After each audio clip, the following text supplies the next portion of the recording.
wind in our sails. Hey guys, so welcome back to another video. I know that throughout the world most people are just starting their semesters now, starting a new year of school, but for me I'm actually finishing my first semester. So if you're new here, hello, my name is Julianne. I am a Canadian. I've been living abroad in Germany for 3 years now, and just this last spring I started my Ausbildung, or in English it's like a apprenticeship for physiotherapy, and it is very intense. Physiotherapy in Germany is 3 years long. It's a 3-year-long program, and because it's considered an apprenticeship, we only have 6 weeks of holidays throughout the whole year, so it's very intense, not a lot of breaks. And I'm just finishing up my first semester. I'm writing my exams throughout the next 3 weeks. I already wrote one this week and I'm writing another one tomorrow, but I thought it might be helpful to share with you guys some information on how I've been studying just in general, but also some more specific tips if you're studying in your second language, because this program I'm doing is completely in German in my second language, and some things are a lot more difficult and they require more time for me to put in, say, as my classmates who are German.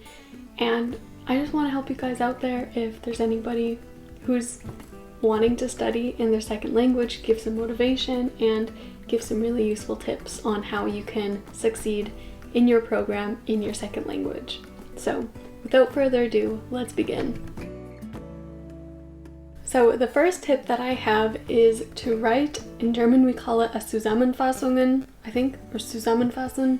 It basically just means like writing out a condensed and simplified version of your notes. So I don't do this for all of my topics, that would take too much time, but I do it especially for neuroanatomy or any other more complicated class that, you know, takes a lot more to understand.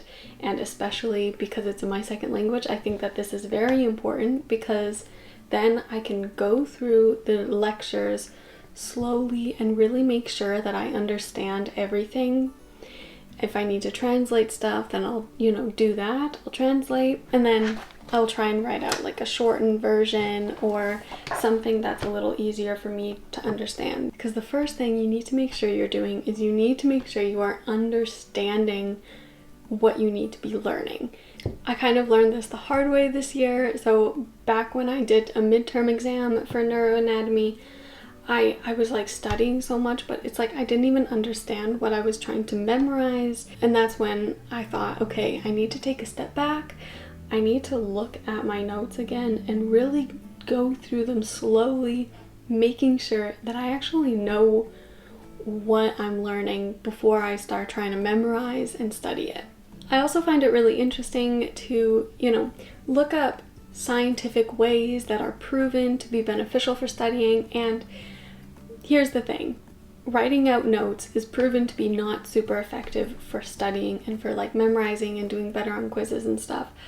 But it's kind of like what you're doing before you're studying, so that you actually understand it. And that's why I think it's especially important if it's your second language.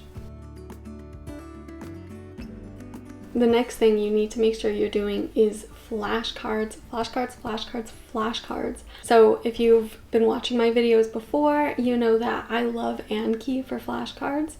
And because my lectures, I have my lecture notes on my computer, I can just like copy and paste stuff. That means I don't need to spend as much time writing everything out for physical flashcards, especially because I don't want to spend the time writing out stuff for like anatomy, because it's just names, it's easy to understand.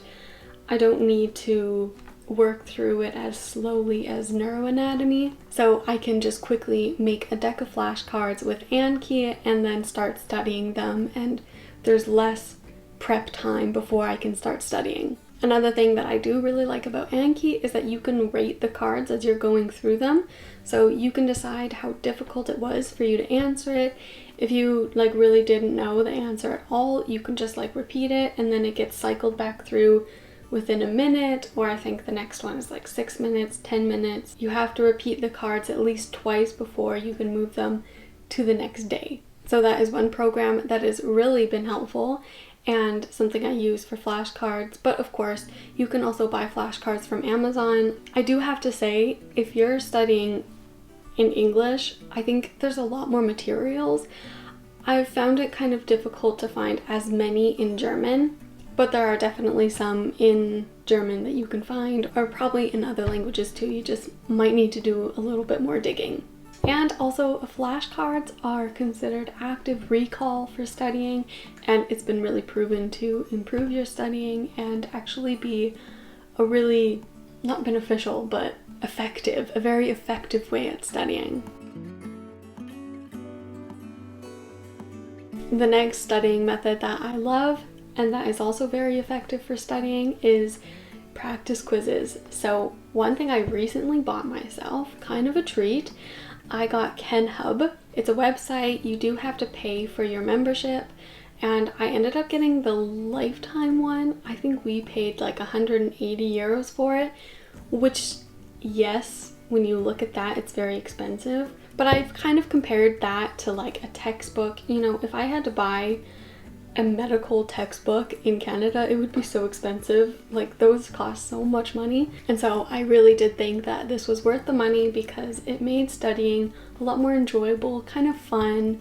There was so many practice quizzes, and I just thought it was a great program. So if you guys want to check it out, you can. You can also do like a trial. There's also like monthly memberships, which up front they cost less, but in the long term they cost so much more. That's why I got the lifetime one, because I know in 3 years, when I have my state exams at the end of my physiotherapy program, I'm still gonna want to be using this, and if I'm paying for it for like 3 years, that would be a lot more expensive than 200 euros. But of course, KenHub is really just for anatomy, neuroanatomy. They don't have any physiology, so just keep that in mind. Yesterday I was preparing for a first aid exam that I actually have tomorrow, and that's another thing where you can just find practice quizzes online pretty easily, or you can make your own practice quizzes. But I would 100% recommend doing that, especially if you set it up like an exam kind of atmosphere, you know. Don't have any music playing, just have your exam, don't have your notes, don't have your phone. I think that kind of mentally prepares you as well for an exam. The next tip I have is to study with other people, especially if it's your second language and it's their first language, because it's beneficial for them to explain it to you. It's beneficial for you to have it explained. It's just kind of like a win-win for everybody. And I've really noticed it's just so much more enjoyable to study with others. You know, it's good for your mental health, it's good for your studying, and it's just more fun. So in my physiotherapy program, we actually learn a lot of practical exercises that we'll have to do in our whole careers, and it requires a lot of practice. So I've been getting together with some of the girls from the school, and we've just been practicing a lot, and it's really fun because I'm getting to know them better. We're creating a friendship and we're learning at the same time, and I think that's really important and also really beneficial for your learning.